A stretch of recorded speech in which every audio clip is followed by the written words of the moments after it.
कितना दे दिया। भगवान बोले इतनी अच्छी भेंट सुदामा जी तुमने अभी छिपा करके रखी, मेरी भाभी ने मेरे लिए भेंट भेजी होगी तो कुछ कहा भी होगा। सुदामा को ध्यान आ गया, हाँ कन्हैया कहा है। क्या कहा? एक मास द्वे पात में दो एकादशी हो, मेरे घर गोपाल जो नित्य एकादशी हो। सुदामा बोले तेरी भाभी ने कहा है कि हे गोपाल, आपकी जितनी भी भक्त वैष्णव हैं वो महीने में 2 बार एकादशी का व्रत करते हैं।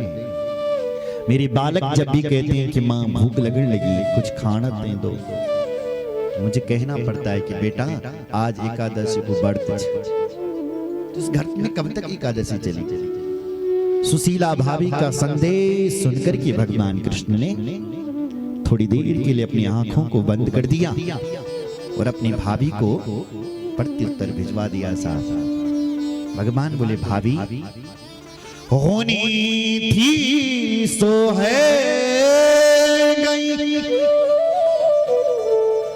अब ऐसी न हो।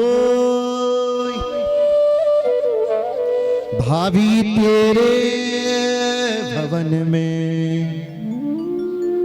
नित्य द्वादशी हो।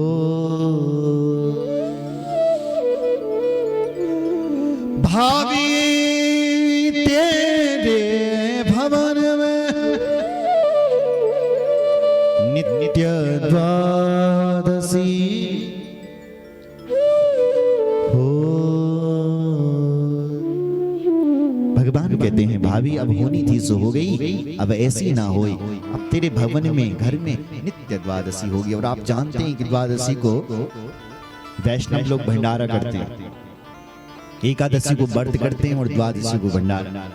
इसलिए बोले कि अब तेरे घर पर रोज द्वादशी होगी। सुदामा जी ने पता ही ना चले।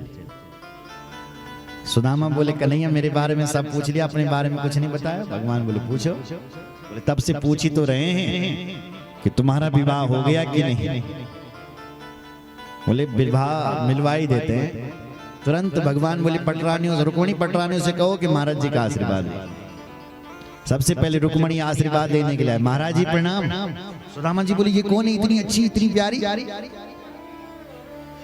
भगवान बोले ये वही हैं। अच्छा अच्छा अच्छा, आशीर्वाद दिया। सौभाग्यवती भव, पति प्रिया भव, पुत्रवती भव। तब तक सत्यभामा चल कर महाराज जी प्रणाम। अरे कन्हैया ये कौन आई, पड़ोसन आ गई है क्या? भगवान बोले कैसे बोलूं मित्र, कौन है? बोले ये भी वही है। ओहो कन्हैया तूने दो विवाह कर रखे, बड़ा नटखट था कन्हैया। आशीर्वाद दिया सौभाग्यवती भव, पति प्रिया भव। तब तक कालिंदी चली आई, महाराज जी प्रणाम। सुदामा जी बोले ये कौन है? ये पक्का पड़ोसन हो गया। भगवान बोले कैसे बोलो, ये भी वही है। ओहो 3 विवाह। अरे कन्हैया तेरे बड़े ठाट है। आशीर्वाद दिया पति सौभाग्यवती भव, पति प्रिया भव, पुत्रवती भव। तब तक मित्र बिंदा महाराज जी प्रणाम। कन्हैया ये कौन आ गई? भगवान बोले मित्र बार बार मत पूछो। क्यों भैया 10-50 है क्या? बोले गिनते जाओ। बोले सबको गिनूंगा।